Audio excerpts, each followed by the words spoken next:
Hai, Assalamualaikum dan salam sejahtera. Untuk kelas Cici Sinta kali ini, kita akan sambung subtopik yang terakhir bagi bab 1, fungsi dan ungkapan kuadratik matematik KSSM tingkatan 4. Okey, so hari ini kita akan tengok subtopik yang terakhir iaitu cara untuk melakar graf.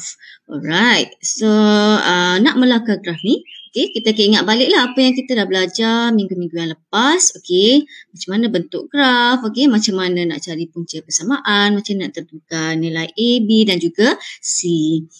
Okey, seterusnya, okey, kita nak belajar apa hari ni? Hari ni kita akan tengok tips yang pertama untuk melakar graf ialah, okey, jika diberi satu persamaan kuadratik, okay, kita kena pastikan kita punya persamaan tu betul-betul ikut bentuk asas ungkapan kuadratik. Maksud saya dalam bentuk AX kuasa 2 tambah BX tambah dengan C. Jadi kita susun dulu elok-elok, okey, susun persamaan dalam bentuk asas tersebut. Okey, kemudian, okey, tips yang kedua, okey, kita tentukan bentuk graf. Okey, bentuk graf sama ada dari segi nilai A dia lah, senyum ataupun masam. Okey, kemudian kita tentukan juga punca persamaan untuk kita tentukan dekat mana graf kita akan sentuh paksi X. Dan yang terakhir, kita juga kena tentukan pintasan Y, sebab dekat pintasan Y ni lah kita nak tentukan dekat mana lengkung kita ni sentuh di paksi Y. Okay, mungkin sekarang ni awak tak nampak lagi kan? Okay, kita kena tengok cek lagi, okey?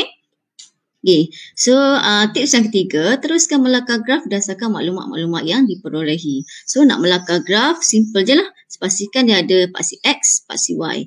Dan ikutlah apa yang kita dah dapat maklumat sebelum tu, okey? Alright. So, yang pertama, bentuk asas fungsi kuadratik. Fx sama dengan Ax kuasa 2 tambah Bx tambah C. Okay, cikgu nak terangkan kat sini, awak kena ingat A tu adalah yang duduk sebelah X kuasa 2. B tu yang duduk sebelah X dan C tu adalah nombor yang duduk seorang-seorang dekat belakang. Okay, so ingat yang tu lah A dekat mana, B dan juga C. Okay. Baik, seterusnya kita nak tentukan dulu bentuk graf. Okay. Bentuk graf yang pertama, kita kena rujuk nilai A. A ni duduk kat mana? Okay, bawah je tadi cikgu beritahu A tu duduk sebelah X kuasa 2 kan? Jadi, so bila kita dah tahu nilai A tu, okay, kalau A kita tu lebih besar daripada kosong, okay, maksud dia graf kita tu akan jadi bentuk senyum. Okay, ingat kalau lebih besar daripada kosong, dia akan senyum. Manakala A kita kurang daripada kosong, dia akan jadi bentuk masam dekat situ. So boleh ingat kalau lebih besar dia akan senyum, kalau lebih kecil daripada kosong dia akan masam. Okey. So nak tentukan bentuk graf yang kedua, yang seterusnya, okey. Tadi kita tentukan dari segi lengkung dia senyum ataupun masam kan. Okay, sekarang kita nak tentukan pintasan X. Okey, dekat mana graf kita itu akan sentuh pintasan X dekat garis X kan, paksi X. So itu yang kita guna punca persamaan. So the best cara paling bagus sekali adalah kita gunakan calculator lah. Okay, cikgu remind lagi sekali sebab minggu lepas dah buat dah ni kan. Guna calculator. So first kali tekan mod 3 kali. Mod. Okay, kemudian awak pilih EQN Okay, dah pilih EQN, awak pilih degree. Soalnya degree ni duduk sebelah. Okay, tekan, dia sebab unknown kan, unknown masuk sebelah. Okay, pilih degree. Kemudian kita masukkan nilai A, nilai B dan juga nilai C daripada persamaan yang kita dah buat tadi lah. Okay, kemudian tekan equal, tekan sama dengan. Jadi terus awak nampak itu dia akan bagi jawapan apa nilai X yang pertama dan apa nilai X yang kedua. Okay, selesai, dapatlah punca persamaan. Okay. So, nak tentukan bentuk graf juga, kita kena tentukan pintasan Y. Yang ni simple, tak payah tekan apa-apa. Awak tengok balik dekat persamaan asal, bentuk asas kuadratik tu. Okay, pintasan Y ni ada nilai C, iaitu yang duduk belakang sekali. Biasanya dia nombor dan dia akan duduk seorang-seorang di belakang. So, kalau contoh cikgu tu, Fx sama dengan 2X kuasa 2 tambah 3X tolak 4. Okay, so dia akan jadi C kita adalah negatif 4. Nampak situ ambil je nombor yang kat belakang tu. Itulah pintasan Y. Itu saja. Okey, so bila kita dah menentukan semua tu, okey, Jadi kita bolehlah terus melakar graf. Okey, lihat contoh cikgu yang pertama. X kuasa 2 tolak 7X tambah 10. Okey, first step. Okey, tentukan dulu apa nilai A. A sama dengan 1. Okey, sebab apa 1? Sebab kat situ X kuasa 2. Kan, tak ada apa-apa nombor kat depan X kuasa 2 kan? Maksudnya ada malaikat 1 jaga dia kat situ. Cikgu selalu cakap, ada malaikat 1 jaga kat situ. Jadi, nilai A kat situ sebenarnya adalah 1 walaupun tak nampak. Okey, kemudian nilai B adalah negatif 7 dan nilai C adalah 10. Okey, so jelas A1, B negatif 7 dan C sama dengan 10. Okey, selesai kita dah kena pasti A, B dengan C, kita teruskan untuk kita tentukan bentuk graf. Okey, adakah graf kita tu lebih besar daripada kosong? Sebabkan A kita 1 kan, jadi besarlah A kita tu lebih besar daripada kosong. So, bila dia lebih besar daripada kosong, dia akan jadi bentuk senyum.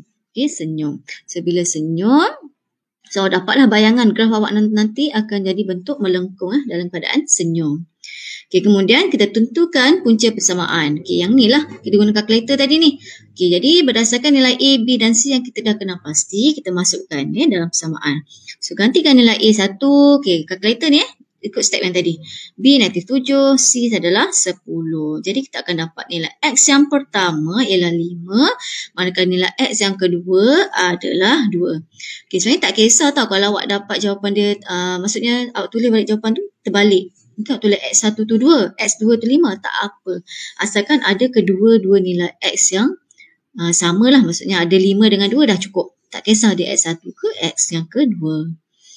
Okey, seterusnya kita tentukan pula pintasan Y. Okey, tengok balik dekat fungsi kuadratik yang dah diberi tadi, soalan tu. Okey, pintasan Y tu adalah C kan? So, C kita adalah positif 10. Jadi, C kita 10. So, dah dapat bayangan awak, graf awak senyum.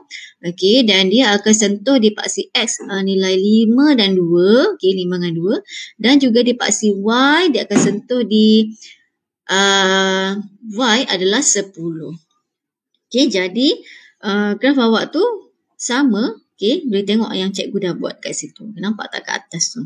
Okey, nampak tak? Dia senyum berada di paksi X nilai 2 dan 5 dan sentuh paksi Y di nilai Y sama dengan 10. Boleh kan? Okey, contoh cikgu yang kedua, yang terakhir. Okey, kali ni Fx sama dengan negatif X kuasa 2 tambah dengan 9. Okey, dekat situ awak tengok, okey, tentukan A, B dan C dulu.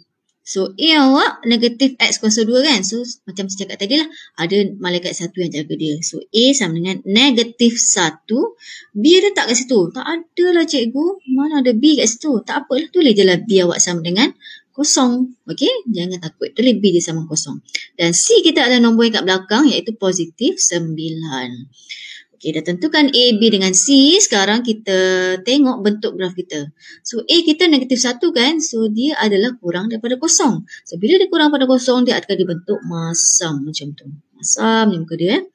Okey, lepas tu tentukan punca persamaan. Okey, nak tentukan punca persamaan sebab kita nak tahu dekat paksi X tu dia duduk kat nilai mana. Okey, jadi kita masukkanlah dekat guna kalkulator. So, A masukkan negatif 1, B kosong, C sama dengan 9. Okey, akhirnya awak akan dapat, okey, nilai X yang pertama adalah 3 dan nilai X yang kedua adalah negatif 3. And the last one, kita tentukan pintasan Y. So, tengok balik kat persamaan, pintasan Y itu adalah C. So, C adalah 9. Okey, kemudian tengok balik dekat graf yang cikgu dah buat tu. Okey, cikgu dah tunjukkan. Okey, so bentuk dia masam. Okey, dia akan sentuh di paksi X, 3 dan negatif 3. Ini sebab melangkah je tau. Tak perlu buat ukur betul-betul. Tak perlu. Okey, sebab dia langkah. So, dan last sekali pintasan Y dia masuk dekat Y. Graf tu sentuh di Y 9. Okey, jelas So, dengan adanya dua contoh, satu yang lebih besar pada kosong iaitu senyum, satu yang kurang pada kosong yang masam. So, saya harap awak dah boleh buatlah sendiri soalan yang akan cikgu bagi selepas ini. Okey, itu saja untuk kali ini. Habis kita untuk bab 1. So, kalau awak nak ulang balik, okey, boleh tengok video-video yang cikgu dah rakam sebelum ni. Itu saja pada cikgu. Terima kasih. Assalamualaikum. Bye.